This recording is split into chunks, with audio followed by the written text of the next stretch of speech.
O sol de janeiro ainda não tinha surgido no horizonte quando Randall Duke Blackwood começou o seu dia, assim como fizera nos últimos 30 anos. Aos 55 anos, ele cortava uma figura imponente contra o amanhecer do Texas, 1,88 metros de altura, rosto marcado pelo tempo e mãos calejadas de décadas de trabalho árduo. A indústria do petróleo o fizera rico, mas aqui, em seu vasto rancho nos arredores de Austin, nada disso parecia importar. Você constrói tudo o que acha que quer. O rancho, o negócio, a reputação, Duke diria mais tarde, sua voz carregada de arrependimento. Mas então, um dia, você acorda e percebe que o sucesso não te mantém aquecido à noite. 2016 mal havia começado, e o rancho de 4.000 acres de Duke já mostrava sinais de um ano próspero. Seu investimento em tecnologia do petróleo havia dado frutos, e sua operação de gado estava prosperando. Mas por trás das paredes de sua luxuosa casa no rancho, o mundo de Duke havia se tornado cada vez mais vazio desde a morte de sua esposa 3 anos antes. Sr. Blackwood, ele sempre era o primeiro a acordar, o último a sair, recorda James, seu empregado de longa data no rancho. Trabalhava mais do que qualquer um de nós. Mas havia essa solidão nos olhos dele, especialmente à noite, quando todo mundo ia para casa com suas famílias. Toda noite depois que os trabalhadores iam embora e o rancho ficava quieto, Duke se acomodava em seu escritório. O ambiente era um testemunho do seu sucesso. Fotografias de campos de petróleo, prêmios da indústria e fotos de família que pareciam pertencer a outra vida. Sua filha Madison insistia para que ele saísse mais, conhecesse alguém novo. Mas com sua idade, em uma cidade pequena onde todos sabiam da sua vida, isso parecia impossível. Então chegou aquela noite fatídica de janeiro.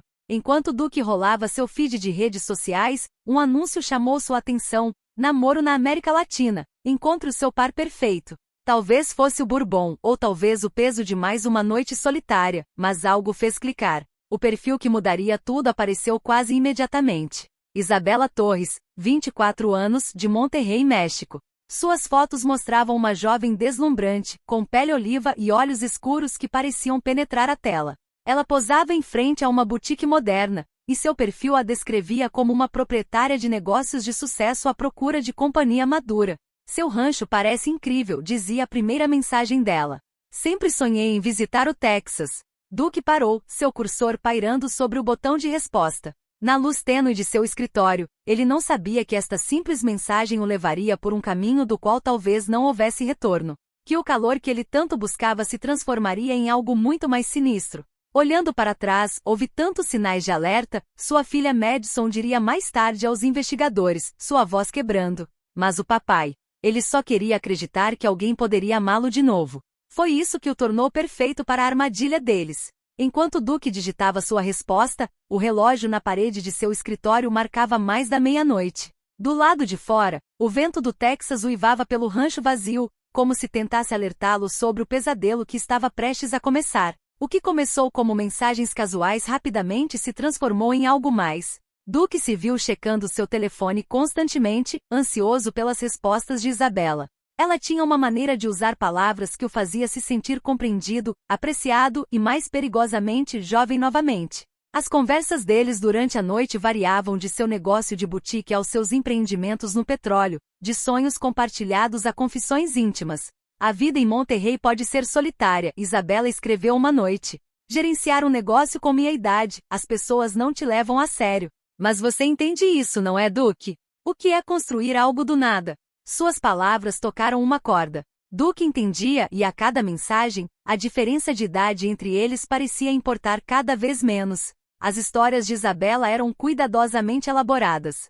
Ela falava sobre suas dificuldades com a cultura empresarial conservadora do México. Seus sonhos de expandir sua boutique para o Texas e seu desejo de encontrar um parceiro que pudesse corresponder à sua ambição. Cada história tinha detalhes específicos suficientes para parecer autêntica, mas vagas o bastante para evitar verificação. Ela enviava fotos de sua boutique, sempre de ângulos que obscureciam sua localização, e falava sobre clientes cujos nomes nunca eram mencionados. A primeira videochamada deles aconteceu 3 semanas após o início do relacionamento. A conexão estava ruim, a iluminação fraca, Isabela culpou a infraestrutura de internet instável de Monterrey. Apesar dos problemas técnicos, Duke ficou cativado. Ela parecia exatamente como nas fotos, embora algo em seus olhos parecesse diferente. Quando ele comentou isso com seu filho Travis, a resposta foi imediata e dura.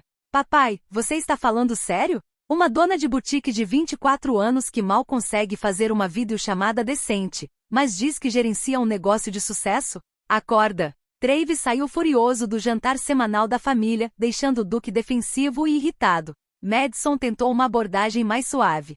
Papai, estamos preocupados. Lembra do que aconteceu com o Richard da igreja? Ele conheceu alguém online da Colômbia, e a pessoa limpou a conta bancária dele. Duke dispensou a preocupação dela com um aceno de mão. Isabela é diferente, insistiu ele. Ela não precisa do meu dinheiro. Ela tem o próprio negócio. Mas Isabela era habilidosa em seu ofício. Sempre que a família de Duke levantava preocupações, ela já o preparava com uma narrativa contrária. Meus pais eram assim, ela confidenciou durante uma das suas chamadas noturnas. Eles nunca acreditaram que eu poderia ter sucesso sozinha. Às vezes, as pessoas mais próximas de nós são as que mais duvidam de nós. Duke assentiu, encontrando consolo em suas experiências compartilhadas de ser incompreendido. As fotos continuaram chegando, Isabela em um café na sua boutique em um festival local. Duke salvava cada uma, sem perceber como nunca mostravam ela interagindo com amigos ou familiares. Como os fundos eram sempre genéricos o suficiente para serem de qualquer lugar na América Latina. Quando ela enviou uma foto dela segurando uma placa feita sob encomenda com os dizeres, sentindo falta do meu cowboy do Texas, seu coração derreteu, suplantando a pequena voz em sua cabeça que se perguntava por que a placa parecia suspeitosamente ter sido adicionada digitalmente. O relacionamento deles se aprofundou através de fases calculadas. Isabela começou a chamá-lo de mi amor, compartilhando detalhes íntimos sobre o seu dia, até mesmo chorando durante uma videochamada sobre um suposto negócio fracassado. Duke se sentiu necessário, protetor e vivo de uma maneira que não sentia desde a morte de sua esposa. Quando seus empregados no rancho notaram ele sorrindo para o telefone durante o expediente, eles trocaram olhares preocupados, mas mantiveram suas preocupações para si mesmos. Eu nunca senti isso por ninguém, Isabela lhe disse 2 meses após o início do romance online. Mas às vezes eu me preocupo. Talvez a diferença de idade te incomode? Duke correu para tranquilizá-la, sem perceber que estava entrando diretamente no script deles. Toda dúvida que ela levantava era feita para que ele provasse seu compromisso mais fortemente. A parede de seu escritório, antes coberta por fotos de família, agora exibia capturas de tela de suas conversas e fotos de Isabela. Sua filha Madison visitava com menos frequência, incapaz de suportar ver seu pai afundar mais profundamente no que ela tinha certeza ser uma armadilha. Mas Duke estava além de qualquer ajuda, perdido em um romance digital que parecia oferecer tudo o que ele estava faltando. Ele não conseguia ver que cada mensagem, cada chamada, cada foto era mais um fio em uma teia sendo cuidadosamente tecida ao seu redor. Uma teia que logo se apertaria com consequências devastadoras. 3 meses após o início do romance digital, a voz de Isabela tremia durante a videochamada noturna. Duke, meu amor, não posso continuar fingindo que essas chamadas são o suficiente. Eu preciso te ver, tocar seu rosto, saber que isso é real. As palavras fizeram o coração de Duke disparar. Ele estava pensando a mesma coisa há semanas, mas não ousara sugerir isso. Venha para Monterrey, ela continuou, sua imagem piscando na luz fraca de seu suposto quarto. Minha boutique está organizando um desfile de moda beneficente na próxima semana. É o momento perfeito. Duke não hesitou. Eu estarei lá, prometeu, já planejando mentalmente a viagem. O sorriso de Isabela se alargou, embora não tenha chegado aos seus olhos. Na manhã seguinte, Duke se jogou nos preparativos com a mesma determinação que construiu seu império do petróleo. Ele reservou um quarto no hotel mais caro de Monterrey, embora Isabela insistisse para que ele o cancelasse. Fique na minha casa de hóspedes, ela pediu. É mais privada, mais romântica. Quando ele mencionou a mudança para Madison durante o café da manhã, o copo dela congelou na metade do caminho até seus lábios. Uma casa de hóspedes? Papai, você nunca viu esse lugar. E se não for real? Mas Duke já estava no shopping, escolhendo presentes que achava que impressionariam uma mulher 30 anos mais nova que ele. Um relógio Cartier que valia mais do que o salário mensal de muitas pessoas. Perfumes exclusivos. Bolsas de grife. Cada compra parecia mais um tijolo na fundação do futuro deles juntos. Travis fez uma última tentativa de intervir, aparecendo de surpresa no rancho.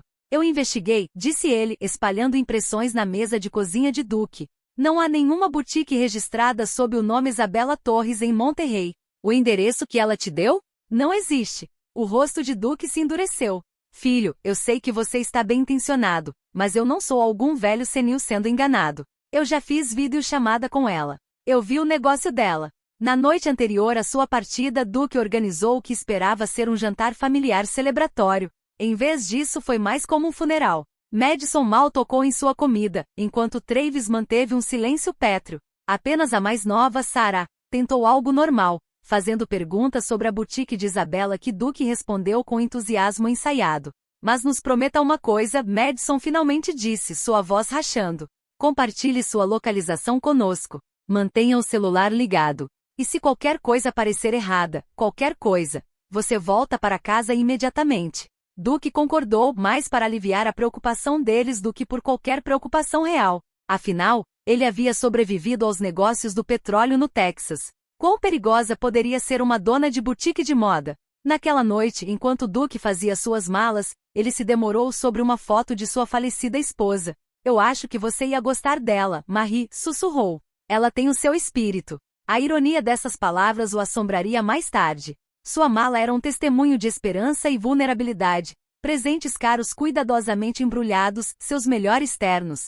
Medicamentos diários e mapas impressos de Monterrey marcados com os supostos locais de Isabella. Em sua carteira, ele colocou $5.000 em dinheiro, só por precaução, embora já tivesse enviado dinheiro para Isabella para o que ela chamou de preparativos para o desfile de moda. Quando a manhã despontou no dia da partida, Duque deu uma última olhada em seu rancho. O sol da manhã pintava o céu do Texas com laranjas e vermelhos brilhantes, um sinal de advertência da natureza que ele estava cegado pelo amor e não via. Seu telefone vibrou com uma mensagem de Isabella. Boa viagem, meu amor. Em breve você estará nos meus braços. Ele sorriu, trancou a porta e seguiu para sua caminhonete, sem saber que cada milha em direção a Monterrey era um passo mais fundo em uma armadilha elaboradamente preparada. A rodovia do Texas se estendia interminavelmente diante da caminhonete de Duque enquanto ele seguia para o sul, em direção a Laredo. 6 horas de viagem estavam pela frente, e cada quilômetro passava com o ritmo de seu coração batendo forte.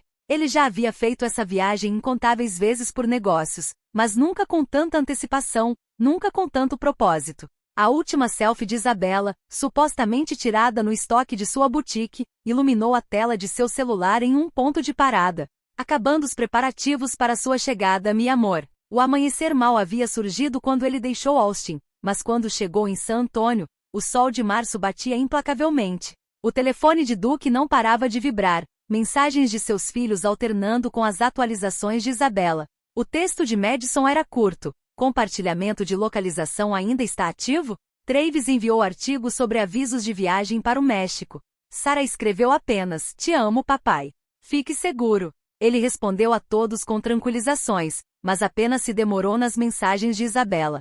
À medida que Laredo se aproximava, as primeiras sementes de inquietação começaram a germinar. As mensagens de Isabella mudaram sutilmente. Pequena mudança de planos, meu amor. O local do desfile teve problemas com o encanamento. Nós mudamos para uma propriedade privada. Antes que Duque pudesse pressionar por mais detalhes, outra mensagem chegou. Não se preocupe com o hotel. Meu motorista Miguel vai te encontrar na fronteira. Ele sabe onde te levar. A travessia da fronteira em Laredo foi uma transição abrupta. Desapareceram as paisagens familiares do Texas, substituídas pelo caos movimentado de Nuevo Laredo. A caminhonete de Duque avançava lentamente na linha de travessia, sua mão apertando o volante. O oficial de alfândega levantou uma sobrancelha para a história de Duque sobre visitar uma namorada, mas acenou para ele passar com um aviso: cuidado em Monterrey.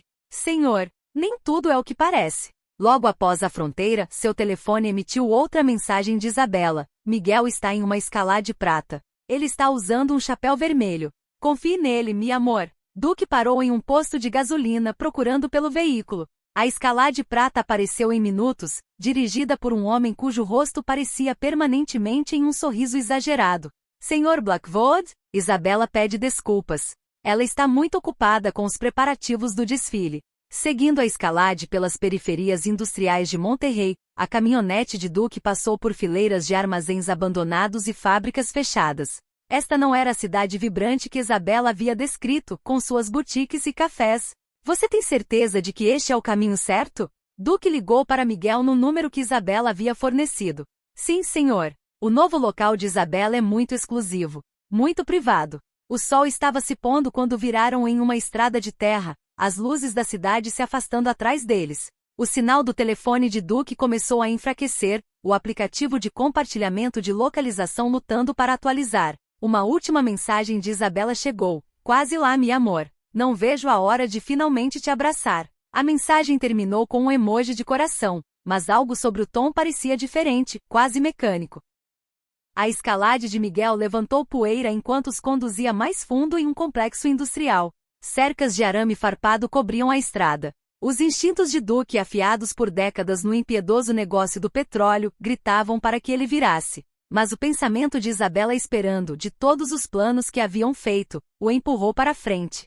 Finalmente pararam antes de um complexo cercado por altos muros. O portão principal, pesado e de metal, ostentava uma nova camada de tinta sobre o que parecia ser anos de ferrugem. Miguel fez um gesto para Duke estacionar sua caminhonete ao lado de vários outros veículos, todos com placas dos Estados Unidos.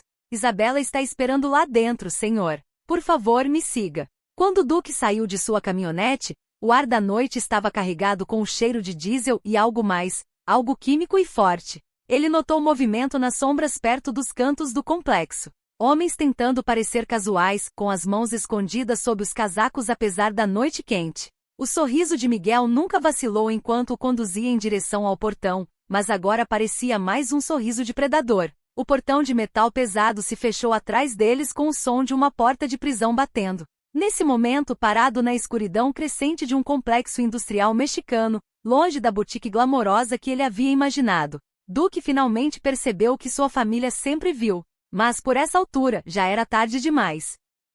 O interior do complexo era um contraste brutal com o luxuoso local de moda que Isabela havia descrito. Paredes de concreto nuas se erguiam de ambos os lados enquanto Miguel conduzia Duke por um corredor mal iluminado. O som das botas de Duke ecoava de forma ameaçadora, cada passo levando mais fundo em algo que agora ele percebia claramente não ser uma boutique ou uma propriedade privada. Aqui, senhor, Miguel fez um gesto em direção a uma porta de metal. Isabela está terminando uma ligação. A sala além da porta era espartana, algumas cadeiras de plástico, uma mesa arranhada e luzes fluorescentes que piscavam de forma irregular. 2 homens estavam sentados nos cantos, suas estruturas musculosas falhando em projetar o ar casual que tentavam.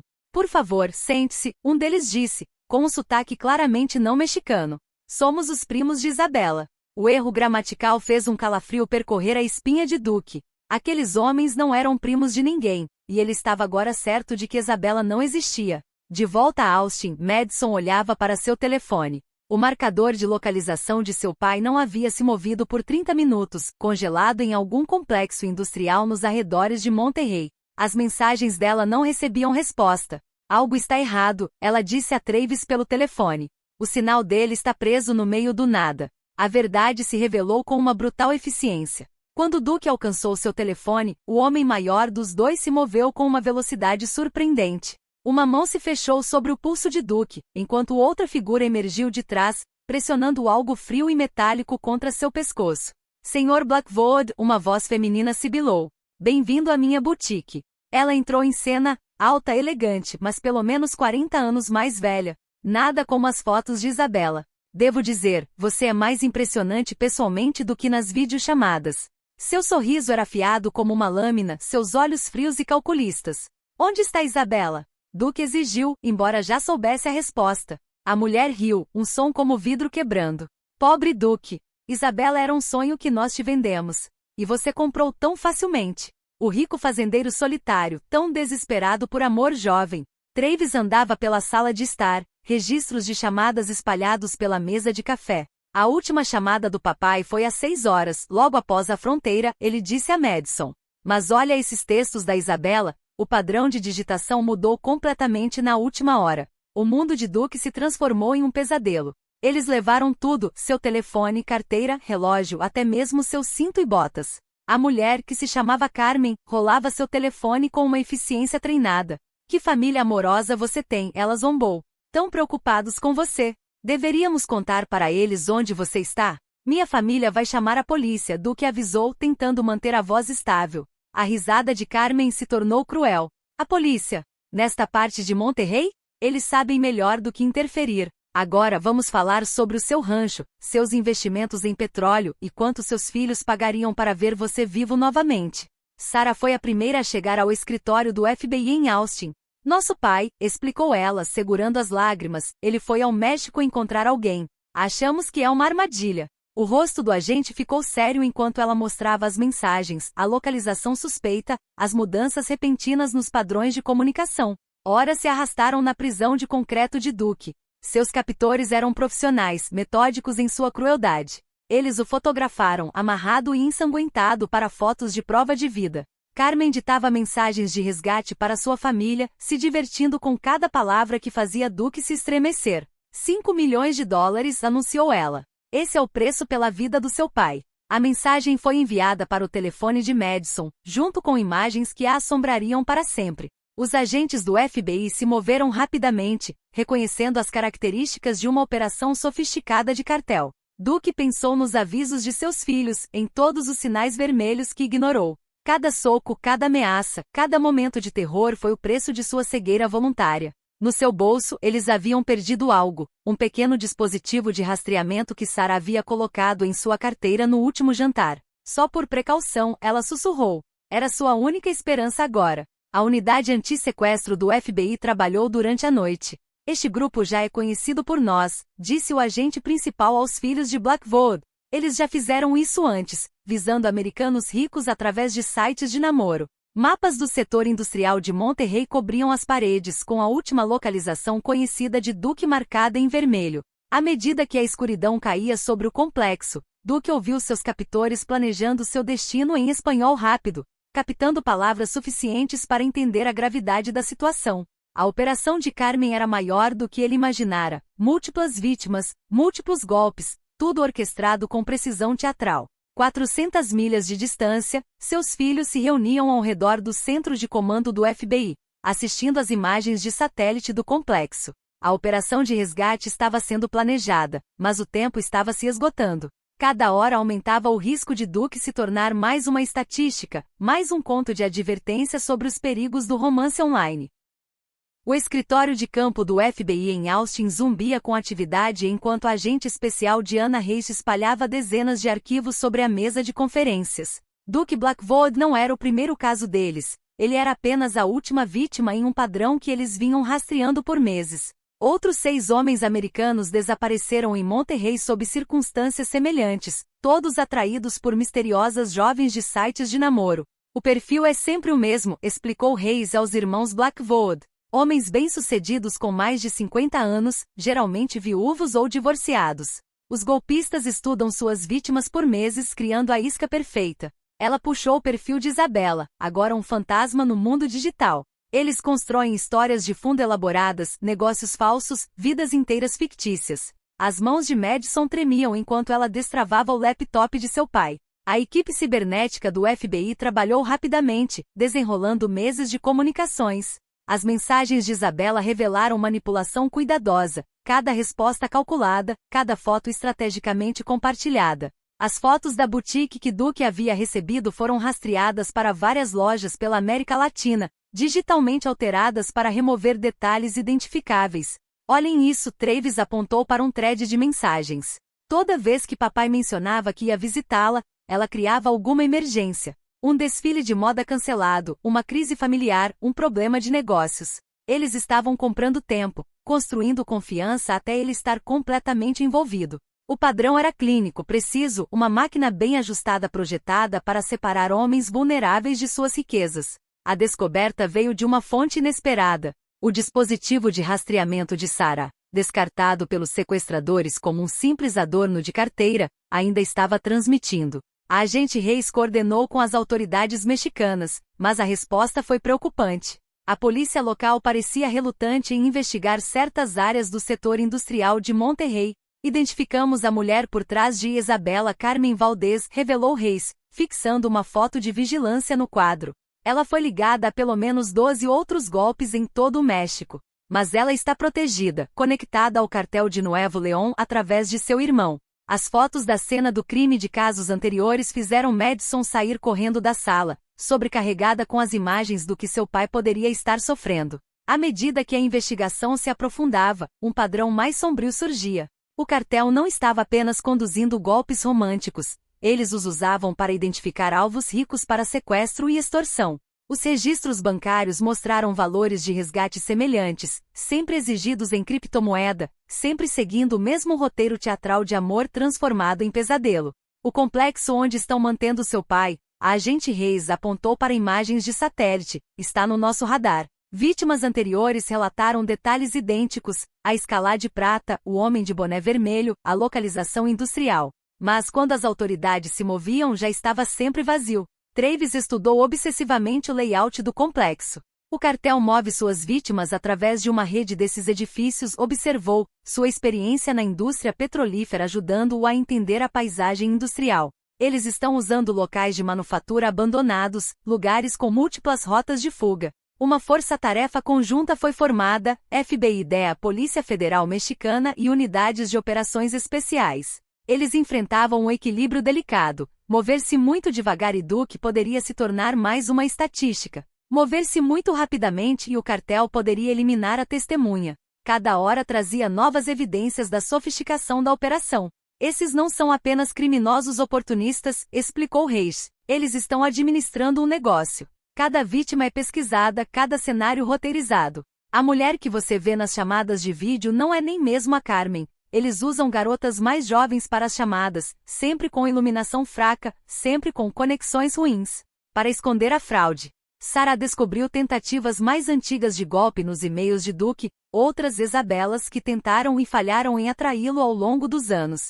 O cartel lançava redes largas, esperando pacientemente por momentos vulneráveis. O luto de Duke pela morte de sua esposa o havia tornado um alvo perfeito. A força-tarefa trabalhou incansavelmente, coordenando com as autoridades mexicanas em quem podiam confiar. A operação de Carmen havia ficado ousada demais, gananciosa demais. Vítimas anteriores haviam pago silenciosamente, quebradas pela vergonha e pelo medo. Mas a persistência da família Blackwood, combinada com o dispositivo de rastreamento de Sarah, deu-lhes algo que nunca tiveram antes. Uma localização em tempo real e a chance de pegar os golpistas em flagrante. Enquanto a agente Reis finalizava o plano de resgate, uma mensagem chegou de um dos contatos mexicanos. Carmen planejava mover Duke dentro de 24 horas. A janela para a ação estava se fechando rapidamente.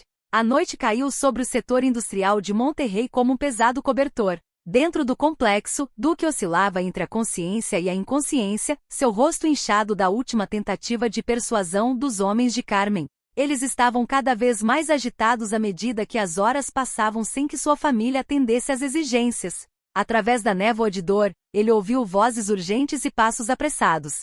Movam ele essa noite, ordenou Carmen. Os federais estão fazendo muitas perguntas.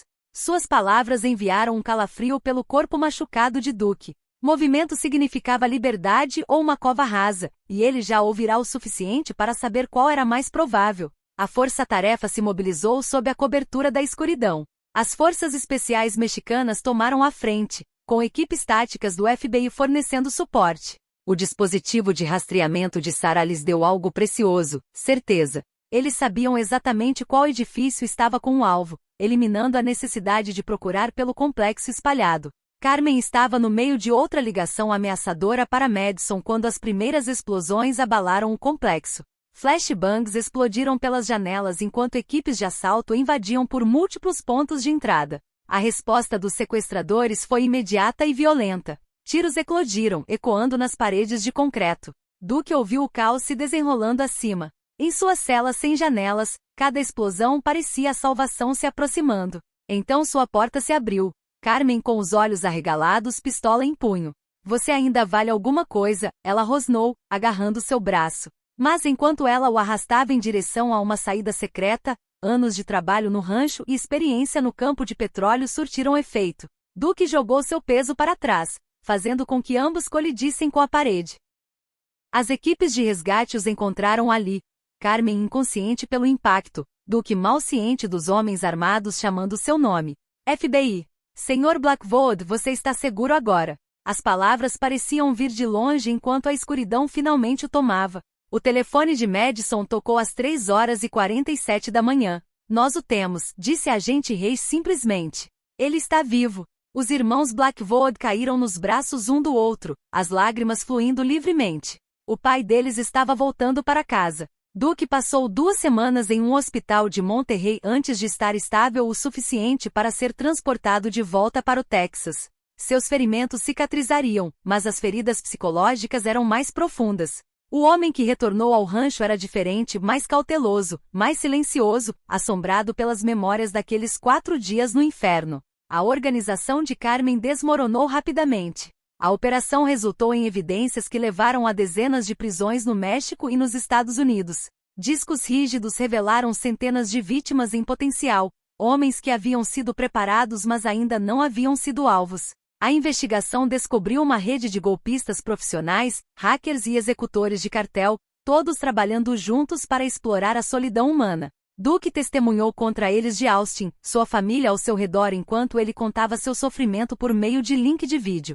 Carmen Valdez e sua equipe principal receberam longas sentenças em uma prisão federal mexicana. O caso se tornou um marco, levando a uma maior cooperação entre as autoridades dos Estados Unidos e do México em investigações sobre golpes românticos. 1 ano depois, Duke estava diante de uma sala cheia de autoridades de aplicação da lei e defensores das vítimas. Sua voz estava forte enquanto ele compartilhava sua história, não mais sobrecarregado pela vergonha. A solidão nos torna vulneráveis, disse ele. Mas procurar o amor não deveria ser uma sentença de morte. Os sites de namoro implementaram novas medidas de segurança, embora todos soubessem que golpistas determinados encontrariam novas maneiras de caçar os vulneráveis. De volta ao rancho, Duke encontrou cura na rotina e na família.